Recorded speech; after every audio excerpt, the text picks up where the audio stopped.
Hello and welcome to CorpusCast. You're listening to the podcast all about corpus linguistics and what it can do for society. Each episode, we'll explore how the study of language in large corpora is used to tackle challenges in the world relating to education, health, and technology, among many others. So, sit back, relax, and join us as we discover the ways in which corpus linguistics is shaping the future of the study of language.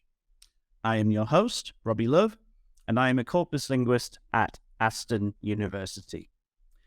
Today's topic is the role of corpus linguistics in the study of academic writing, something that will be very familiar to many of our listeners who are researchers and students in corpus linguistics and writing academic work for publication or assessment.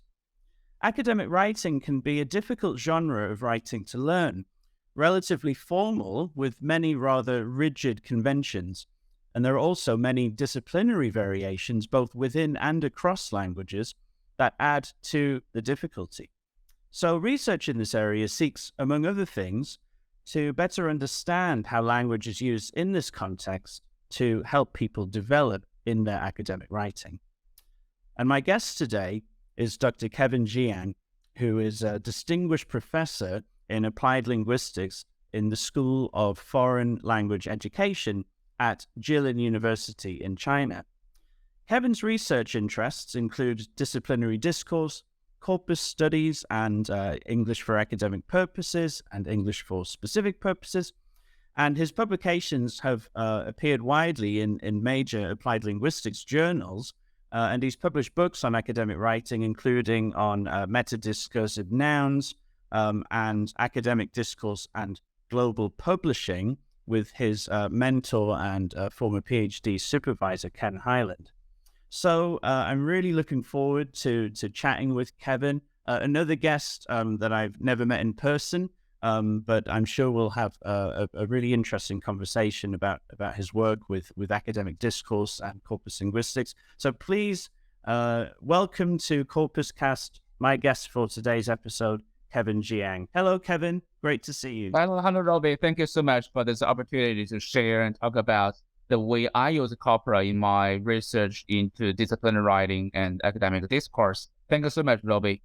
Well, thank you so much for coming on to the show. I know that, this it takes, out of your busy schedule. I know that you're in a hotel on a work trip at the moment. So I really appreciate you taking the time to sit down and have a chat with me. So thank you so much. With that in mind, we'll get started so we can learn more about you and your work. Sure. Thank you so much, Robbie. Oh, yeah, of course. No, thank you.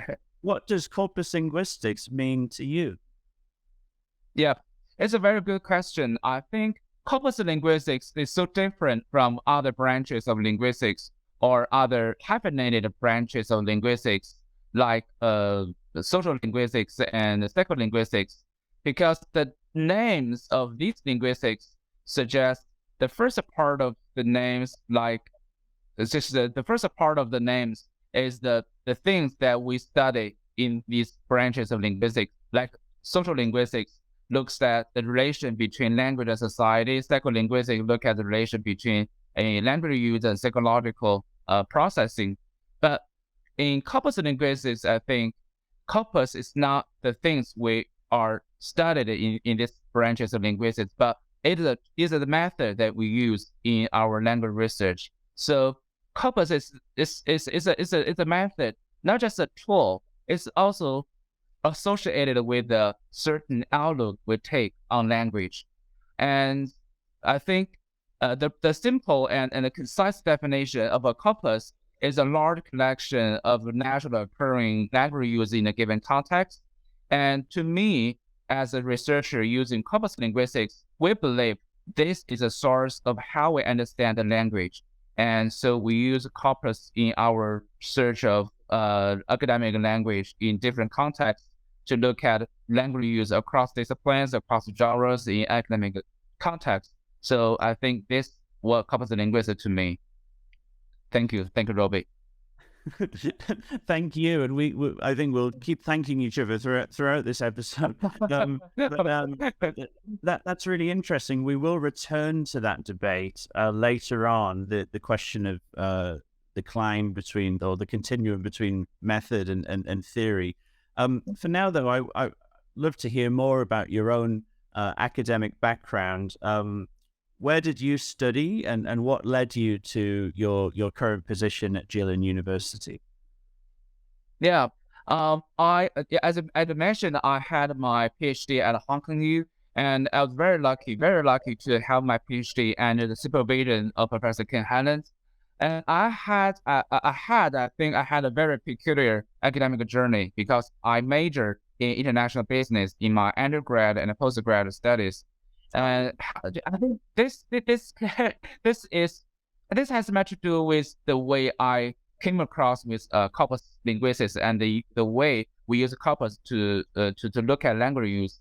After graduation from my MA education, I taught business English in a local university, and at that time I came across a couple of books and articles on business discourse, like those written by Vijay Bhatia.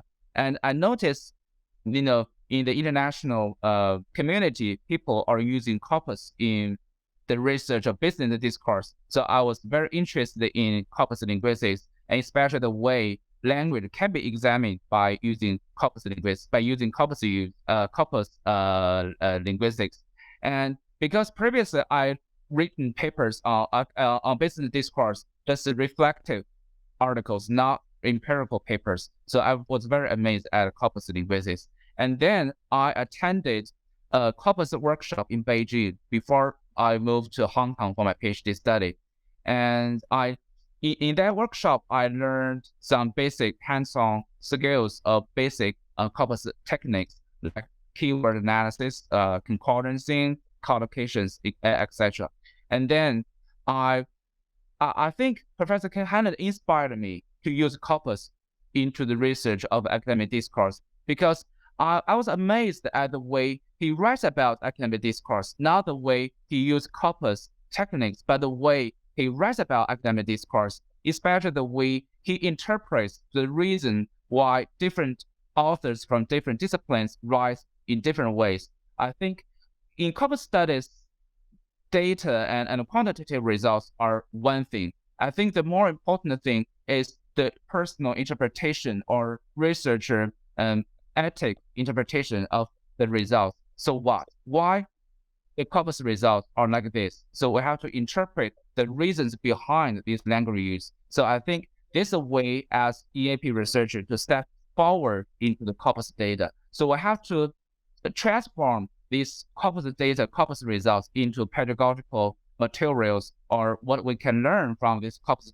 analysis into our daily classroom teaching. So what these corpus results can help students write in a good way in different contexts. So this the kind of thing about my academic journey, how I got to learn corpus linguistics, and who inspired me in this kind of research. That's really interesting that at undergraduate, you studied, you said international business, and that transition into, doing something quite different for your PhD project, and acquiring new, as you said, learning the sort of the methodological toolkit, if you will, the tools of the trade in corpus linguistics, in preparation for the PhD after sort of studying. That must have been quite difficult making that transition, was it? Yeah. Because in my PhD application, I proposed to look at business discourse, anti-dumping petitions. So I wanted to look at this petition text as my PhD project. But Professor Ken Hanlon is an expert in EAP field, not business discourse. So he said you can choose work in my expertise or on your own topic. Then I switched to business to academic discourse, and I got to learn the term shell nouns in the workshop I attended in Beijing. I got to know the term, and I get a sense that nouns are less explored in the literature of EAP discourse. So I moved to the academic discourse, and I mentioned this concept shell nouns to Professor Ken Hannon, and he was very happy with the way I wanted to look at noun use in academic discourse, the discipline variations, and he also was happy with the way I tried to map out the functional use of these nouns onto metadiscursive use of language, because Professor Hannon is an expert in metadiscourse, so he can really help me to work in my proposed new PhD thesis topic. So that's how I switched into academic discourse. And for us, corpus is a very basic tool, not a theory. So we use a corpus, as Professor Hannon mentioned. We use corpus in a way like a baby search, just a frequency, concordancy, very basic skills. But I think, as I mentioned about, so I think what we want to do is not stop at the quantitative results. So we want to interpret why writers from different disciplines use these nouns in different ways. And so I just I proposed a new term instead of shell nouns, metadiscursive nouns. So I want to emphasize these nouns function in a similar way to metadiscourse in text. So set up personal interpretations between writer and readers. So I look at interactive use of these nouns, cohesive use of these nouns, and interactional use of these nouns, taking role played by these nouns in discourse. So that's how I switched into this kind of research area. And for corpus use, I learned like a regular expression to search these nouns in the text. So to me, regular expression is more advanced techniques than concordancy or frequency keywords analysis. So I try to learn how to, came up with the structural searches by these nouns. So like the fact that, so I just search the plus something while the card search with that. So I look at these kind of structural searches of these nouns in my corpus. I build a corpus myself. So basically, the way I use corpus in my own research is very fundamental. But I think what I'm interested in is go beyond these quantitative results to look at how different disciplines use or produce language in different ways. Yeah, Robbie.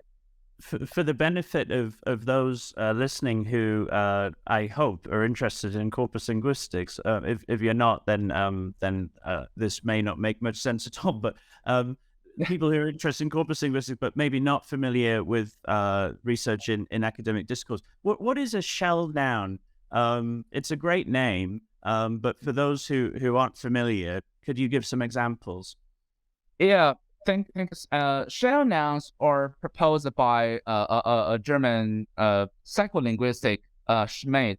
I think he proposed shell nouns. He said there's a metaphorical use of shell to name these kind of nouns. These nouns are unspecific, abstract type of nouns, like a fact. These nouns are unspecific. They are abstract categories of nouns. They are unspecific in meaning. So the real meaning of these nouns will be retrieved from lexicalization in context, like this fact. So when readers try to understand the meaning of this noun, they have to go back to what these nouns encapsulate in the prior context. So these nouns just like eggshells to carry the meaning from the prior segments of text. So like a shell, like eggshells to carry this meaning into forward in the next piece of text. So I think that's why shell nouns is used to name these kind of nouns, unspecific abstract nouns. And the real meaning of these nouns has to be retrieved from the context, shell nouns. Then I think these nouns work in a similar way to metadiscourse, because one way these nouns play in the text, because they set up a cohesive text, because they refer back to prior text for meaning, for the semantic lexicalization. And at the same time, writers use these kind of nouns to give their stance to the prior information. Like this is a fact. So writer think the prior information is a fact, something established, rather than disbelief, something very subjective. So I think these kind of nouns play in different ways, two ways: interactive, cohesive devices, and interactional stance markers in the text. So I think these nouns are very interesting. I remember One of the reviewer of my first paper on IGCL, he said to congratulate me on identifying such a unique but less explored topic in academic writing, because nouns has been considered as objectified use of language. So it refers to entities, so no stance involved in use of nouns. But from my research, these nouns are very rich in authorial evaluation or attitudes, because writers use these nouns to set up personal interpretation and to set up a personal interaction and giving a stance and organizing of a cohesive piece of text. So this is the way I understand shell nouns, their function in discourse. I see. So IJCL, being the International Journal of Corpus Linguistics, sounds like they were happy to receive your first piece of research on this topic. Yes. There'll be lots of people, as I said in the introduction, who listen to this podcast, who are themselves academic writers in one form or another. And I know that it maybe isn't appropriate to talk of it as one solid genre with no internal variation, but starting broadly, with those who are doing academic writing, what do you see as the main challenges with learning this genre, if you will? Yeah, I think the main challenges I had and my students are having may rest in the very persuasive and logical organization of a research paper. I think writing in an academic style is more than a good command of lexis and grammar. It depends on the way writers cater to readers' rhetorical expectations and processing needs. So it's very much like reader-oriented composition of text, because you are talking to your readers in the discipline. So you have to write in a way that your readers find familiar, plausible, accessible, and persuasive. So novice writers and students only focus on lexical and grammatical choices in a sentence.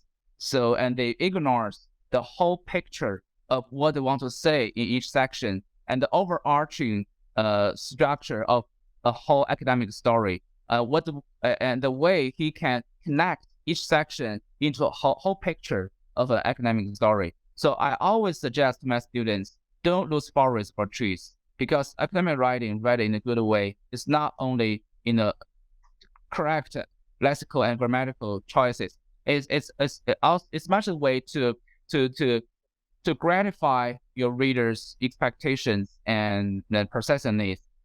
Like Chinese, I think Chinese feature a reader-responsible writing culture. So Chinese students always write in the assumption that if I understand, my readers understand. This is not true, because writing was likened to ballroom dancing by Michael Foley, and was likened to hand clapping by Job Thompson. So writing is a way to to cater to your readers' needs. So you have to anticipate what your reader wants to understand from each sentence, from each segment of text. So it's a persuasive interaction. It's not only data reporting. So it's a persuasive interaction. So I think this is a way novice reader find challenging, in composing a very cohesive and logical organization of text, because they only want to report what they found, but they ignore the whole picture, what they want to say about your research. So that's really challenging to novice writers. And as I said in my teaching classroom, I think a good academic paper depends on three elements. The first one is logical consistency, from introduction, literature review, method, results, and concluded. So you have to present to your readers a very good logic. Is a logical argumentation. And I always use hourglass shape to tell my students what a good research paper looks like. Is a kind of hourglass shape.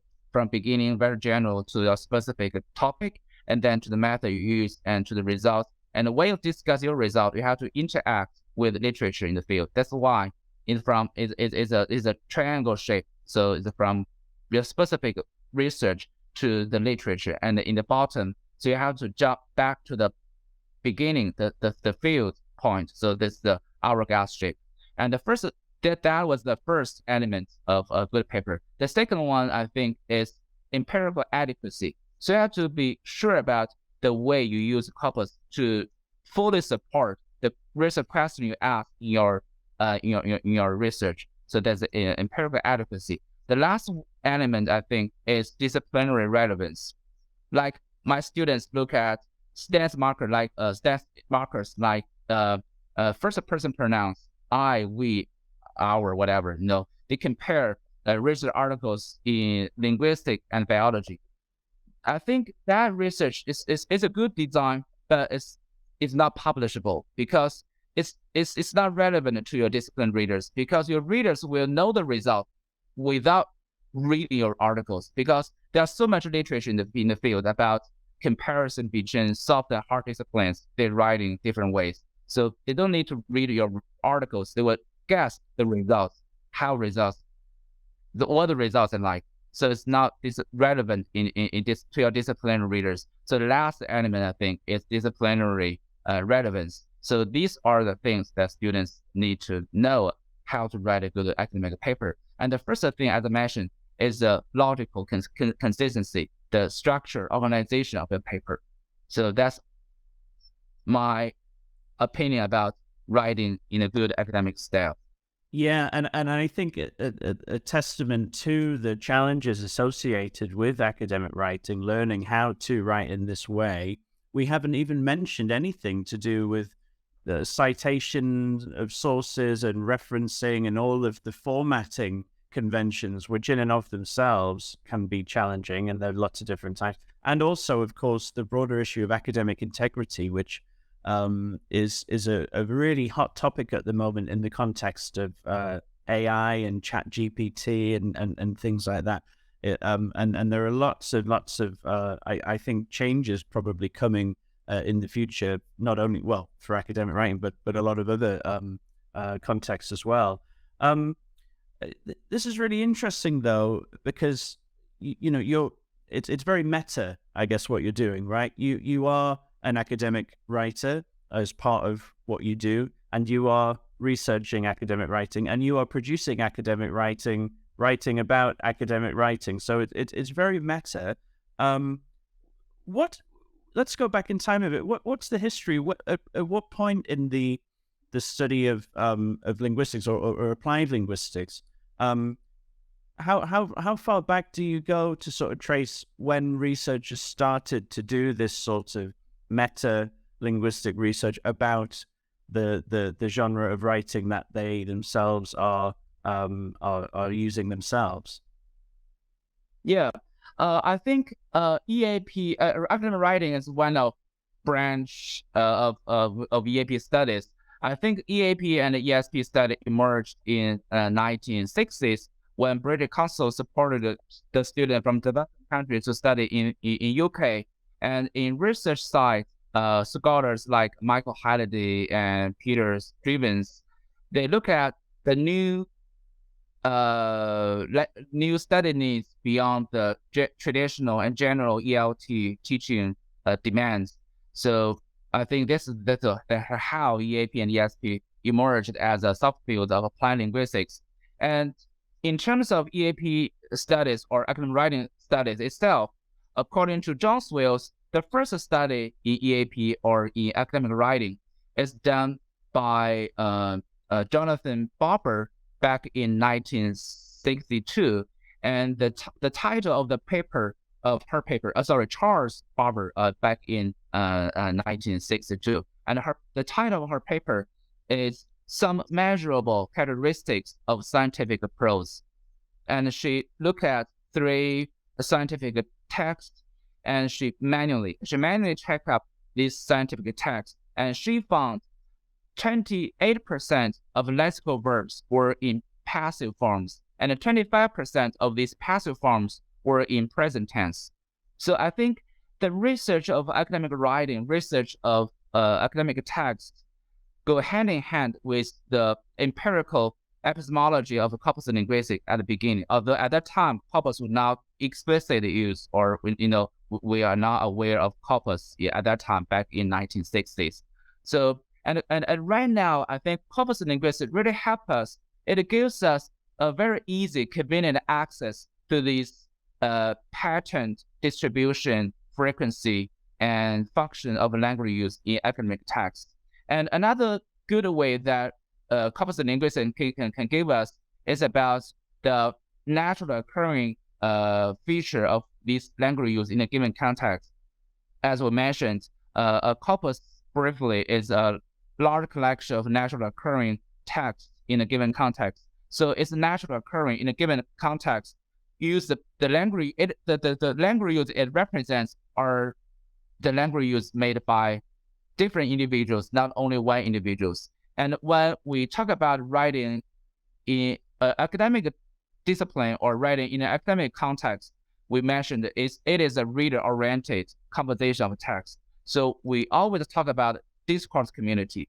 So corpus represents individuals' use of language, not individual preference in idiosyncratic language use. So it represents language use or the automaticity of language use accepted by the disciplinary, accepted by the community members, not only one person's language use. So this is another good way to use corpus in our research of academic writing. It really represents the way community accepts, in terms of language use. So I think this advantage that corpus linguistics can give to us when we look at language use in an academic context. And let's talk about this some more then. The building a corpus of academic writing. You said there, you select the context and you're looking for samples of evidence of language use in that naturally sort of occurring context. But clearly there are thousands upon thousands upon thousands of academic journal articles and books and other publications, conference proceedings, abstracts, all sorts of things, all over the place. I mean, in English, especially, English is very prominently placed in terms of academic publication as a language. How do you even begin to kind of develop what we would call a sampling frame, I suppose, and selecting the texts and then gathering them together and building the corpus? What does that look like in your own work? Yeah, always bear in mind the three kind of parameters in corpus building: representativeness, balance, and sampling. So for representativeness, I have to use impact. I have to convince my readers why the journals I choose can really represent that discipline. Like if I want to look at academic text in applied linguistics, I have to choose some journal articles. So I have to convince my readers why the journals I use can really represent applied linguistics. If I only use TESOL Quarterly or Modern Language Journal, these are only educational strands of applied linguistics, not language studies. So I have to convince my readers why the journals I use really represent that discipline. So I use impact factor. Impact factor is I think a standard way to evaluate how the journal is accepted by the whole community. So I look at the impact factor released by Web of Science according to the 5-year impact factor, which is more reliable. So I choose the first top 10 journals in the field, and I also consult the professors in each discipline to see which journal you think is really can represent your discipline. So I always use this kind of practice to make sure the text I collected can really represent what I want to research. And that balance, so I have to, make a good decision about authorship of academic text, because in academic world, co-authorship is very common, especially in the sciences. So I use 5% of single author text, another 5% of multi-author text. And for social sciences, right now, I think collaboration is also trendy. So I have to balance. It make a balance between authorship by 50% of a single author, another 50% of multi-authors. And really, research shows us, different authorship have very big impact on the language use, like self-mention, first-person pronouns, and even titles. Because recently I published a paper on titles in research articles with Professor Ken Hannes, and I investigated some literatures on title, on the writing of titles, and there's a study found that different authorship has a different impact on the way titles can be write, because people will disagree on the title, so that the title will reshape. So balance is really a thing we should consider when we build up a corpus. And the last one, sampling, because previously I just say I use a random sampling in my data collection, and sometimes I met with 2 reviewers, I think, from my submission. They asked me how you did your random sampling, how the sampling is random. So it's quite challenging. Then after that, it's quite challenging. It's a quite challenging question to me. Then after that, when I collected my text, build up my corpus. So if I want like 100 texts for each disciplinary corpus, then I collected 200, double size of the original number. So like 200 texts, and then I order these journal articles alphabetically. Then I choose the first 100 texts as my corpus data. So that can gives me one way to make sure random sampling in my data collection. So wow. Is that random? I don't know. Is it maybe, as you mentioned the titles before, and maybe, and one of the conventions that you see an awful lot, I'm sure in lots of fields, but you see it in corpus linguistics, is quote, maybe a quote from the data, colon, and then more formal title. I don't. Is there any chance that maybe there's certain? I mean, this could be complete rubbish. You tell me. Certain topics or disciplines of application that lend themselves to being earlier in the alphabet in the titles, or in your experience, does that approach of alphabetically ordering the titles, does that produce? Is it really random?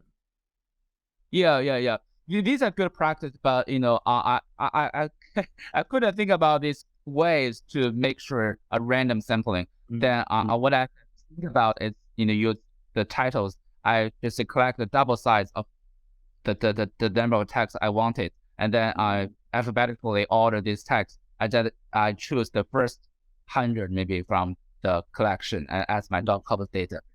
Yeah. Then the reviewers were happy with my explanation. So I think it's maybe it's an effective way to make sure a sampling is a random. Yeah, no, absolutely. And we've mentioned earlier about once you've got the corpus and you talked through some of the methods that you apply and in investigating sort of from a functional perspective, how a certain metadiscourse sort of features being used to guide the reader. Would you say that your work is solely interested in investigating these features in academic writing in order to help people to learn academic writing, or are there other applications that you're also interested in? Yeah, the journal I always publish is a Journal of English for Academic Purposes and English for Specific Purposes. These journals are pedagogy-based journals because the original founding editors like Professor Ken Hannan and John Swills, they are interested in pedagogy of EAP. So you have to think about how you can transform your corpus results into pedagogical applications. So one way of I can think of my corpus data is raise students' awareness of user language, responsive to the context, responsive to the disciplinary context, disciplinary writers, or disciplinary readers, or genres. These kind of things I have to think of. Another way I think I can think of the possible application of my corpus data is kind of data-driven learning. So I use my results to design some hands-on practical activities to students, and they will investigate the metadiscursive use of a language in disciplinary texts themselves. So I try to transform these results into data-driven learning activities, and also maybe try to think about how I can use my corpus results into the ways textbooks can be better written, like EAP textbooks. Because right now in China, corpus is quite a good way to increase the reliability of your research. So, and also their publishers want to publish textbooks based on corpus data, like EAP textbooks. So I also want to try to think about the way my research suggests good classroom activities and ways to learn academic language use in these textbooks. I see. Yes. No, that does make sense on that sort of broader aim of bringing the data back into the teaching context. Yep. I know that there's a lot of research in that area in data-driven learning. Sorry, I just turned off the light. That's okay. No problem. We'll keep rolling. You've mentioned a couple of times already, of course, Ken Highland, who was your PhD supervisor and a huge name in this and sort of related fields. You recently published a paper with him about informality in academic writing. I wonder if you can tell us a bit more about that. Is it the case that academic writing is becoming less formal over time? Yeah, the answer is yes. Academic writing is becoming less formal.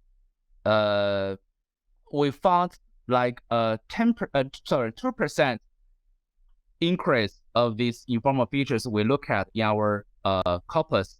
Our corpus was based on published research articles, and I think we found the most increased features are first-person pronouns, unattended reference, like this, not this plus noun, that this, unattended reference. I'm not sure if you have heard of attended this, unattended this, proposed by Joswell's these unattended use of these, and also starting a sentence starting with conjunctions. These three features that we found registered the most increase in published academic texts, and the 2% increase were also found in science texts, because in science texts there are increase of informal features, but in applied linguistics and sociology and the soft disciplines, they change the way around. It's quite interesting, I think.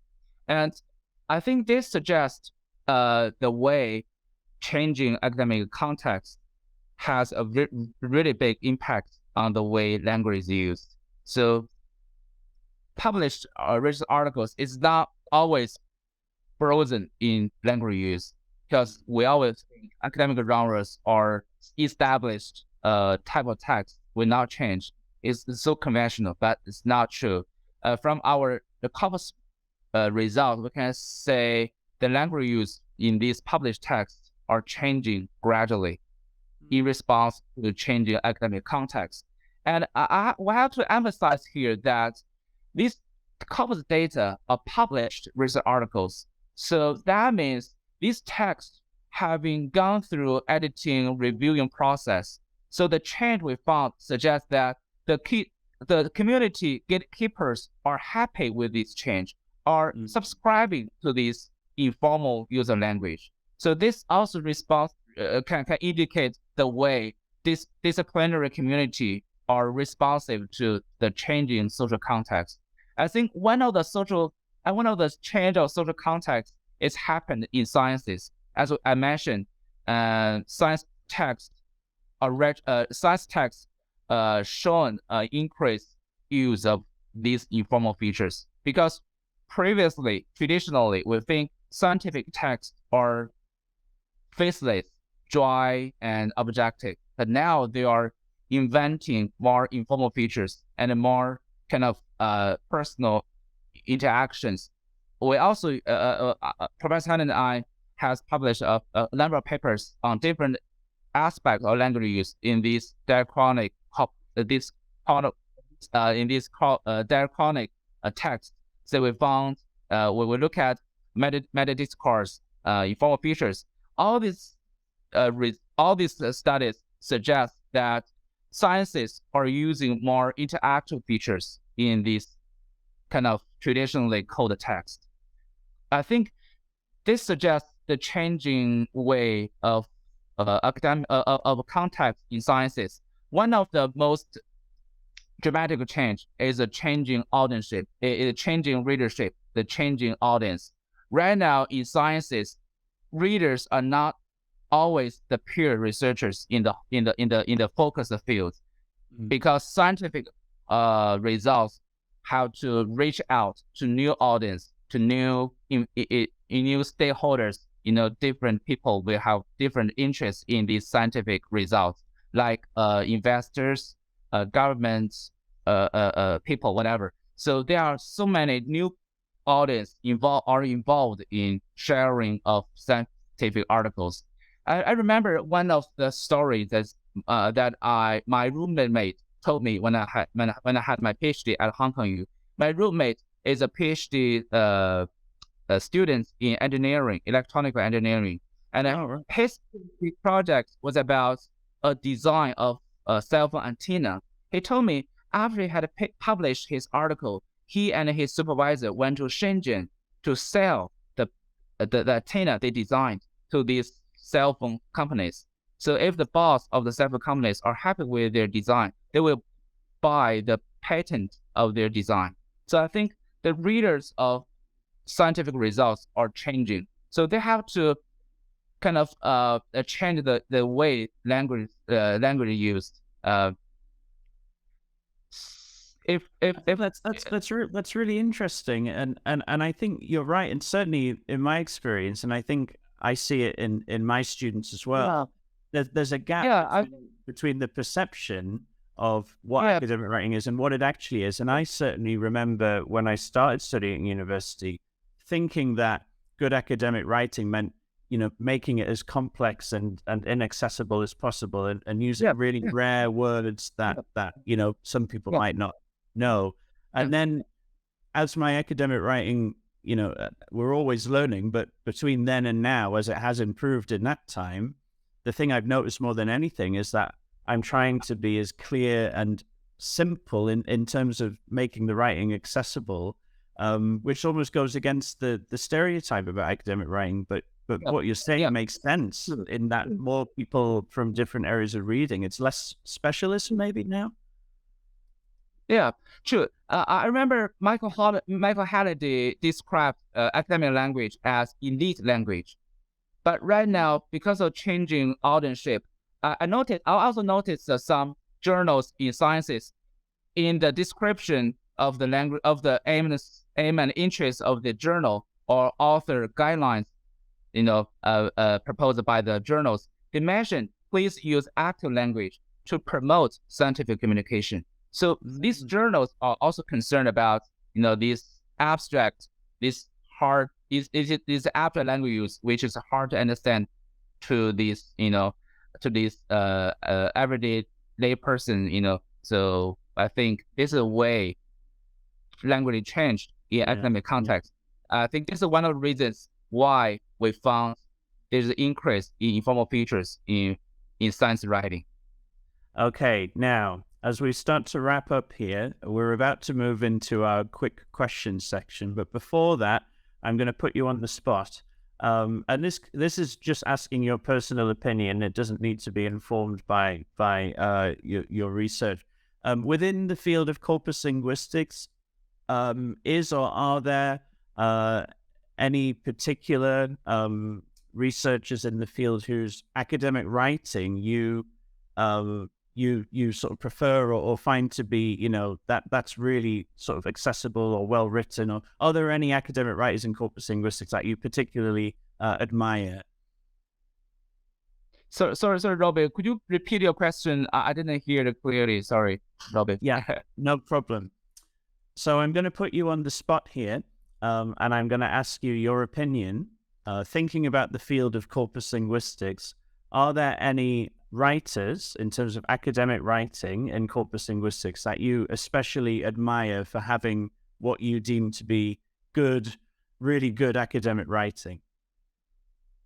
Oh, thank you, Robbie, for this question. I mean, the only person I can think of is Professor Ken Hannon. He's a very powerful writer, and I think for novice writers, maybe we might as well not copy the way Professor Ken Hannon, these established scholars write, because they are so powerful. So sometimes they will not really strictly follow these academic conventions, like in methods sections of research articles. You will find sometimes they don't write in the way as we expected in academic writing, because these are established top researchers in the field. So we have to, I think I always suggest my students follow the way novice writers to write. And this is one person, I'm not sure if you have heard of his name, Peter Crosswaite in Queensland. He used to work at Hong Kong U, and right now he's working in Queensland. And I think he used corpus in a way, really support us like novice writers write in academic text. So he's the second person that I can think of, really use corpus data, corpus and results to support young people and novice writers write. Okay, well, there we go, hot off the press.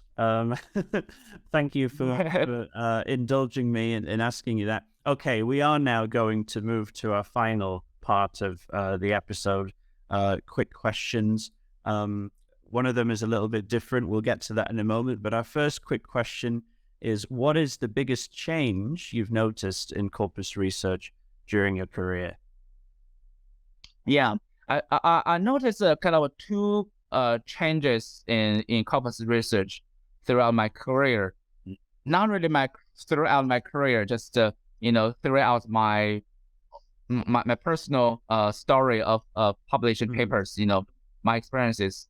The first one, right now, journals are asking for more vigorous statistical treatments on data results.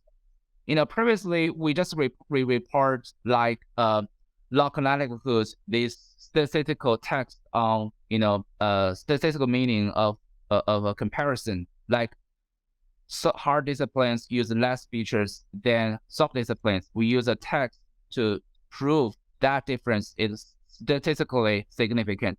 But right now I notice some reviewers are asking for effect size or other kind of statistical text to further support your results. I think this is one of the change. They are asking for more vigorous statistical treatments on our corpus results. The second one is they are also asking for more advanced technical treatments. Like right now, people are using Python, all these AI techniques, or sentiment analysis, this word to vec, this kind of more advanced, more automated search of a larger corpus.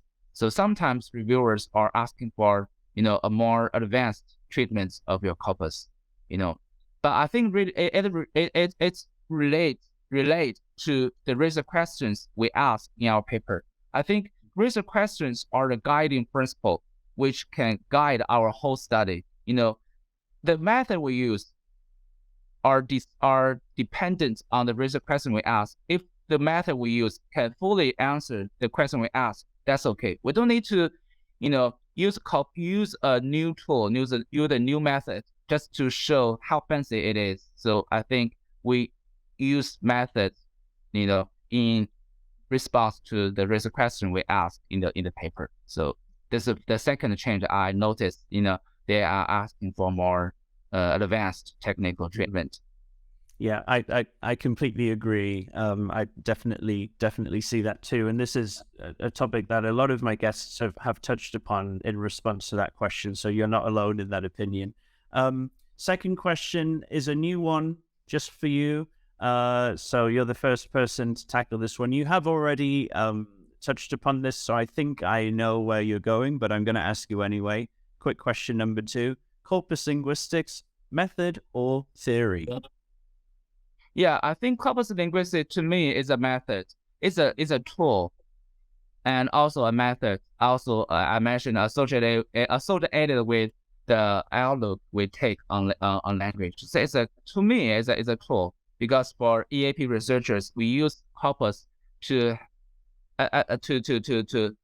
look at language use in a more convenient way. So, and I think the job of EAP researchers is to go beyond corpus data to interpret the meaning, the social meaning behind this corpus data, and how we can transform this corpus tool to our daily classroom.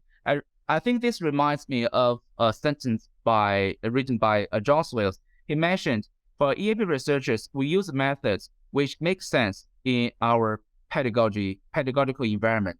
So corpus is one way to facilitate our pedagogical teaching. So it's a tool to me, not a theory. Okay, we'll see what people make of that. There might be some who sit on the other side of the fence. We'll see. Final quick question before we wrap things up today. How will corpus linguistics make an impact on the world in the future? Yeah. I think corpus linguistics will make impact on different aspects of the world in the future. And we have also already seen many researchers use corpus in law studies to look at linguistic evidence behind a crime, like Coulthard, back in 1990s, to use corpus to look at linguistic evidence, and also communication. Like we look at for example, like COVID news. In COVID news, we look at maybe a keyword China. We look at how people from different countries to communicate different values on the story. So communication is the one way. Another one, maybe literature, like Michelle Meilberg used corpus techniques to look at Dickinson's fictions, so corpus stylistics literature. And in education side, I think after in the post-COVID times, we use corpus to support students' learning and online learning, because in the post-COVID times, online learning is very common, and we use corpus to guide our online teaching, like DDL I mentioned. It's quite new in China. I think there are people are using corpus in design DDL activities, and also in China we're now having one of the new liberal arts drive. We want to support our traditional research in humanities with more scientific techniques. I think corpus can be one way to support traditional humanities research in the new direction. So it really has a big impact on our world. Right now, in this winter, ChatGPT and GPT-4 are released. I think they are changing our whole world. I think the basic principle, basic theory behind these ChatGPT and GPT-4 techniques, I think they have the same theory with corpus linguistics, co-occurring of items in a given context. That's how machine can learn the way they produce information. So behind these kind of tools, the theory are the same. So corpus linguistics will really change the way we use language and the way we research language. So we're seeing an ever-increasing range of applications, and a few of the topics you mentioned we've already discussed in previous episodes of CorpusCast. So do go back if you want to hear about forensic linguistics. We had members of the Aston Institute for Forensic Linguistics. We had Michaela Malberg on talking about stylistics. So it's nice to hear that we've touched on some of the things that you see developing further in the future. Okay, well, we will draw things to a close there. Thank you so much, Kevin. This has been really great, Robbie, to get to chat with you and hear more about you and your work. So that is all for today's episode of CorpusCast. Thank you for joining us, our listeners. However you've accessed us, whether that's on YouTube, Spotify, Google Podcast, Podcast Addict, or Podchaser. Do come back for the next episode where I'll be joined by Dr. Jesse Egbert and Dr. Tova Larson at Northern Arizona University. They'll have plenty to discuss on corpus linguistics, I'm sure. In the meantime, why not subscribe and let us know your thoughts on this and other episodes using the hashtag CorpusCast. Make sure to check out the Aston Corpus Linguistics Research Group on Twitter at Aston Corpus, and you can follow me at Lovermob.